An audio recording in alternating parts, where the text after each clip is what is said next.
So there's a meme on Facebook. I don't know if you've seen it, or maybe you've seen it on a t-shirt. And it's this picture of Jesus sitting on a girder with all the superheroes that we all know and some of us love. And Jesus is saying, and that's how I saved the world.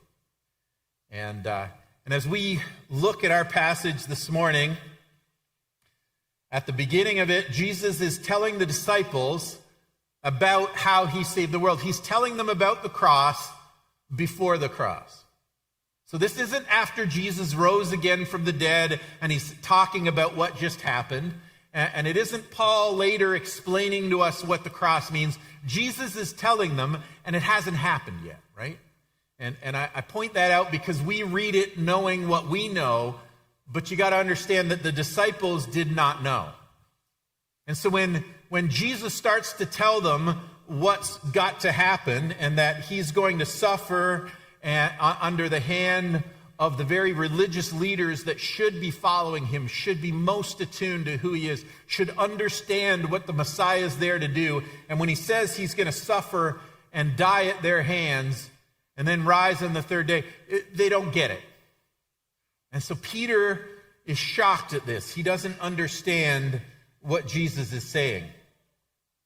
And so it says, Jesus began to tell them that he, the Son of Man, suffer many terrible things, be rejected by the leaders, the leading priests, and the teachers of religious law, killed. 3 days later, he'd rise again. And from our vantage point, 2,000 years later, that makes sense. That sits right with us. We understand that's what had to happen. We know that's how he saved the world, but Peter doesn't know.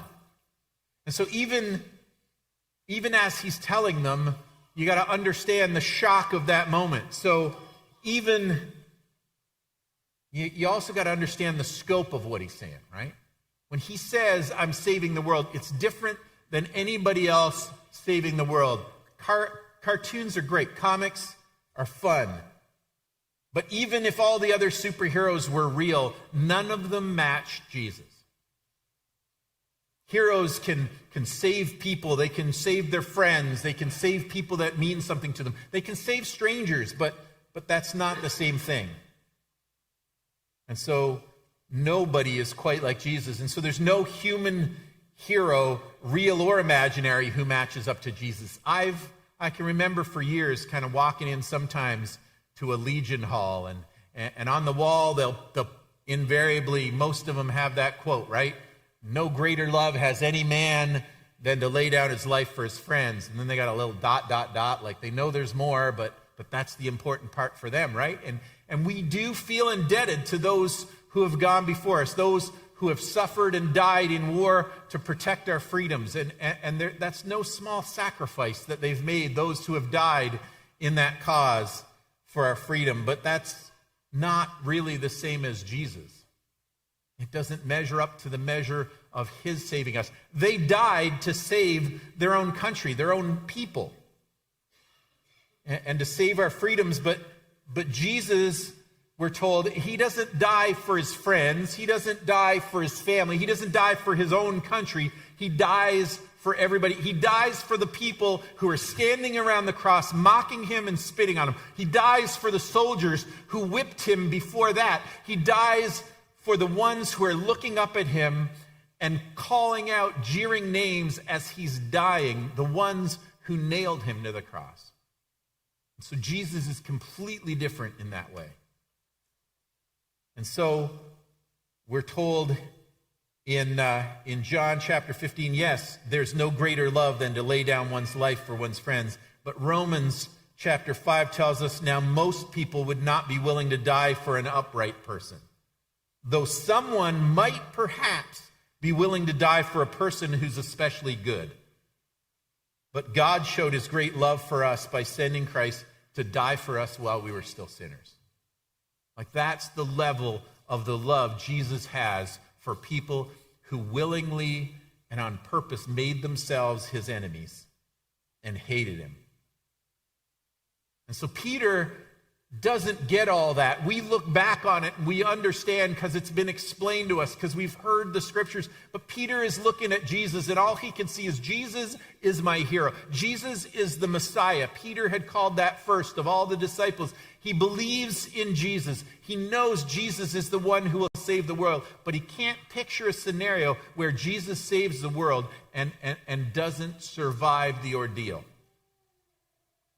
Peter believes that it can't possibly be that it works out that way.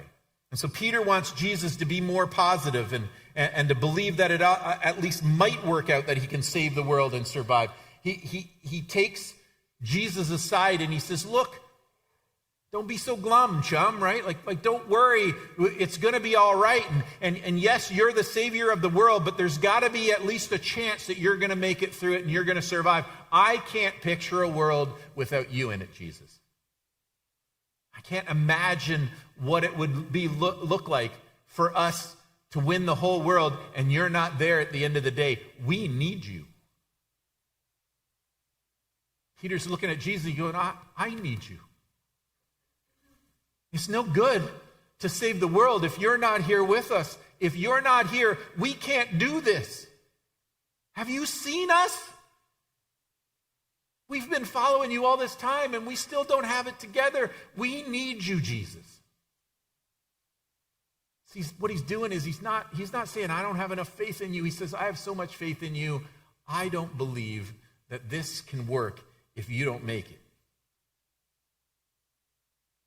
And so as he talked about this openly with his disciples, Peter takes him aside and he says, you just shouldn't say stuff like that. You're worrying me, Jesus. And I can't picture it without you. I can't do this without you. So stop talking like that.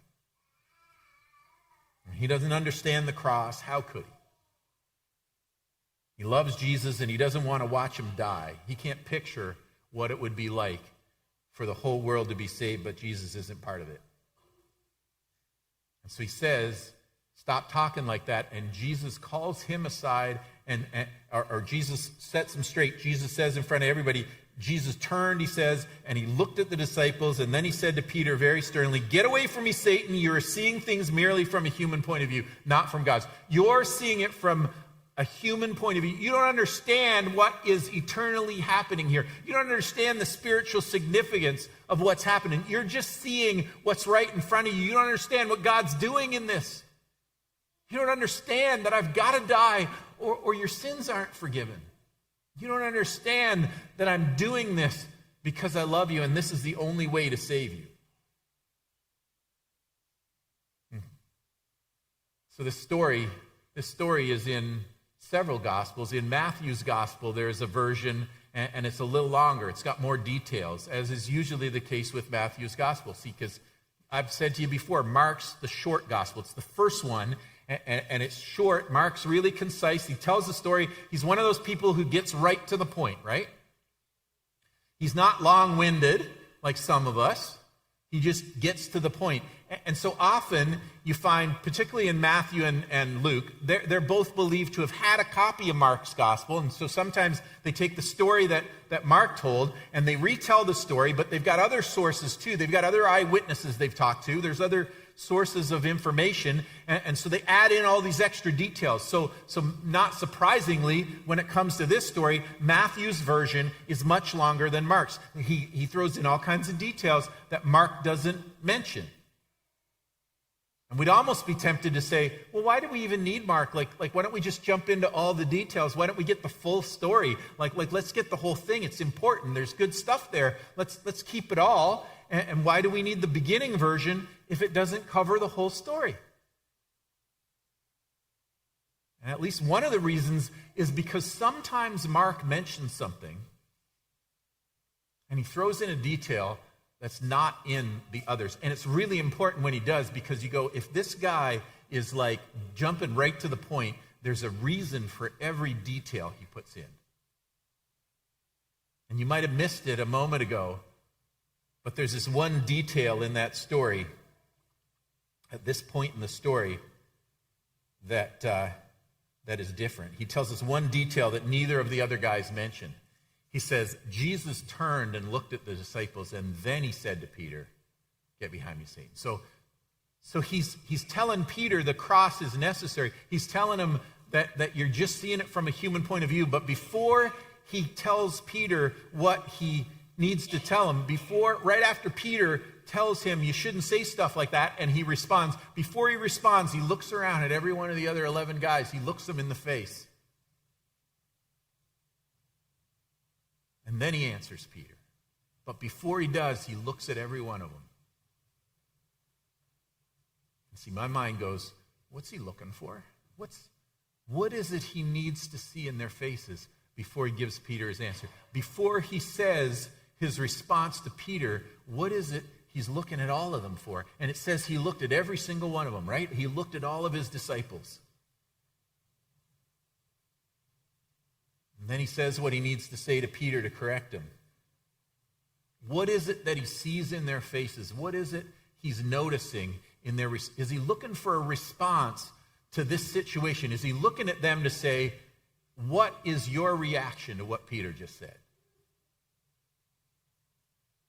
Like, could it be that he's looking at their faces and he's going, are you buying this? Is that how you guys all feel? And so he looks at them to see if there's some sign that they all might feel the same way Peter does. He looks at them to see what their reaction is to the situation. He looks at them to see what they're thinking, what they're feeling.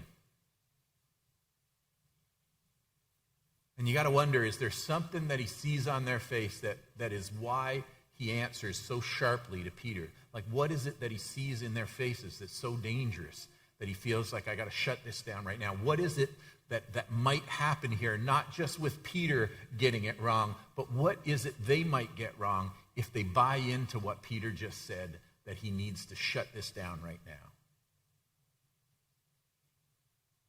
What was so dangerous about Peter saying, I care about your safety, Jesus? Like there's got to be a way through this so that you survive. There's got to be a way that you don't have to die like that. I don't want to watch that. I love you, Jesus. I need you, Jesus. What is it that's so dangerous about that thought that when he looks at the other 12, he goes, I need to do something about this?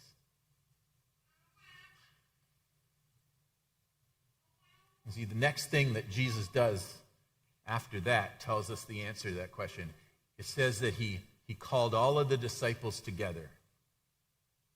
And so he responds to Peter, and then he says, okay, disciples, 12, gather around. And all the people, the crowd, he says, you guys, come on, everybody. This is for everybody. He gathers everybody that's there close, and he says, listen. If any of you wants to be my follower, he told them, you got to put aside your selfish ambition and shoulder your cross and follow me. He says, what's essential here that you need to understand, what's so dangerous about what Peter just said, is he's not just questioning whether it's necessary for me to go to the cross. This isn't just about me. I am going to the cross to pay for your sins. And yes, you can't do that for yourself. But Jesus did not go to the cross so you would not have to. I want you to let that sink in for a minute. He didn't go to the cross so you don't have to. You can't pay for your own sins, but he didn't go to the cross so you don't have to. He went to the cross so that you would know the way. And so he says to his followers, he says, look, what's important here is you need to understand there's a cross in it for me and there's a cross in it for you. And if you're going to be my follower, you need to understand where I'm going. And the journey that I'm taking, the journey that you're walking behind me in, the footsteps that you're following in, there's a cross in it for me, and there's a cross in it for you. And if you want to be my follower, you're not going to get there without a cross. He's not talking physically. He's not saying every one of us is going to be nailed to the cross literally. But what he's saying is so essential because he says, if you don't lay down your selfish ambition, if you are about your own selfishness and your own comfort, if you're all about what I need and what I want, if you are all about your own selfishness, then you don't understand who I am and you're not really following me. And if you want to be my follower, if we want to be his follower, we need to understand that he is the most unselfish human being that ever walked on the planet. And that when he calls us to follow him, he is calling us to follow him with that same unselfish, reckless abandon that says it's not about me and my feelings and my wants and what will make me comfortable. He's not interested in your comfort. He's interested in your cross. And so he says, you guys, here's where I'm going. And he looks at their faces and he says, you all need to know this. The whole crowd needs to know this. Everybody who is a potential follower of mine needs to know where I'm going so that they can go there too. There's a cross in it for every one of you.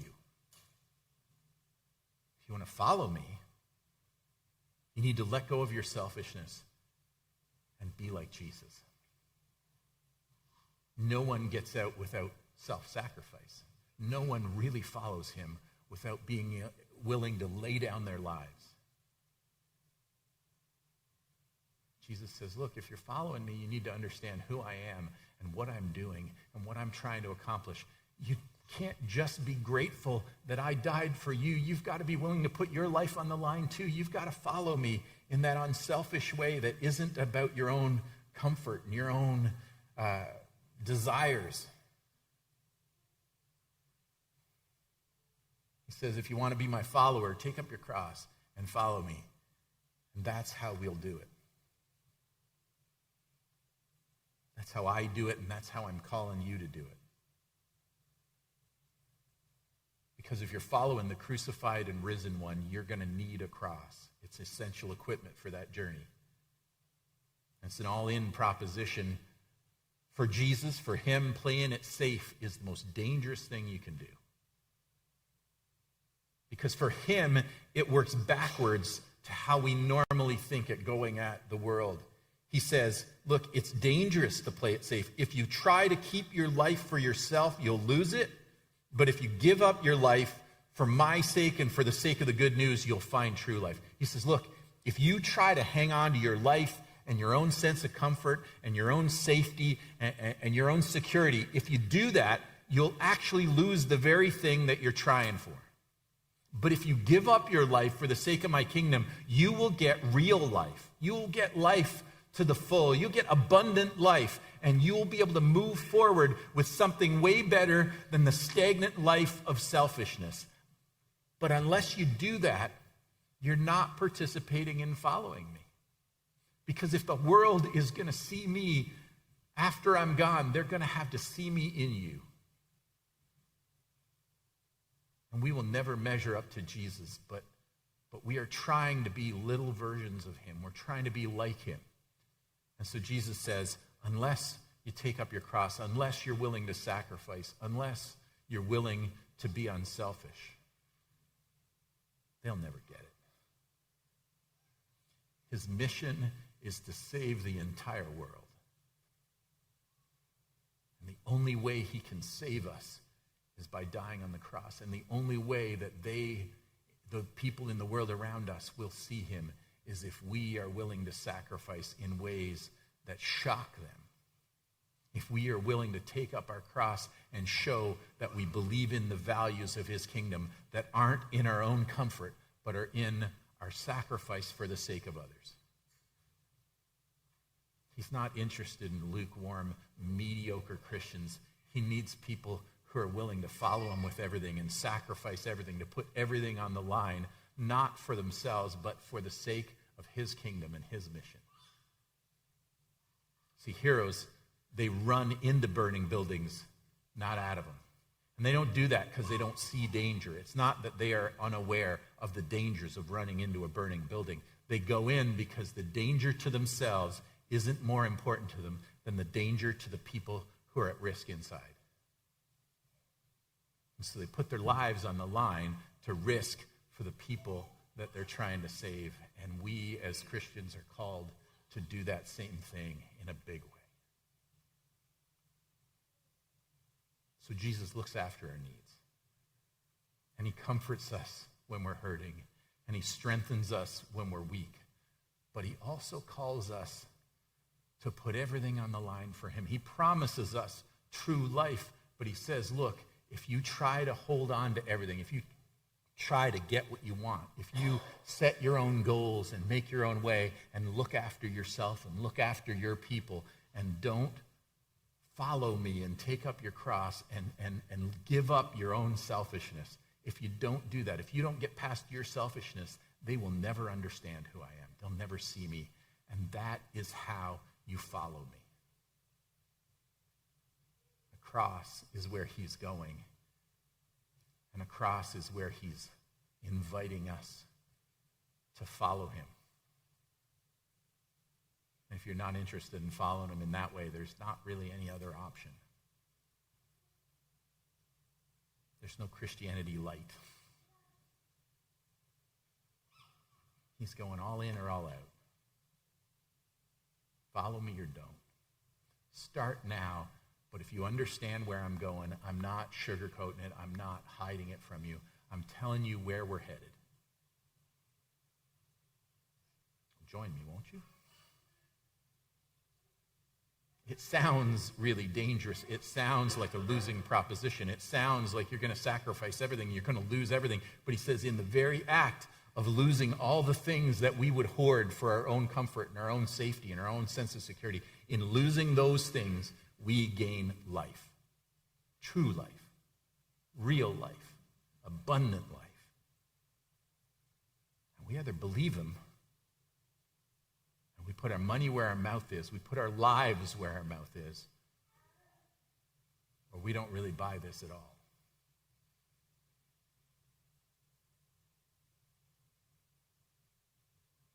Jesus said it. Take up your cross. Follow me. And there's life in it. But not before the sacrifice. That's how I did it, and that's how I'm calling you to do it. That's the path I'm walking. If you want to know where we're going, that's where we're going. And following me means doing it the same as I did it, in some small way. The only question is whether we're really with him or whether we're just kind of playing.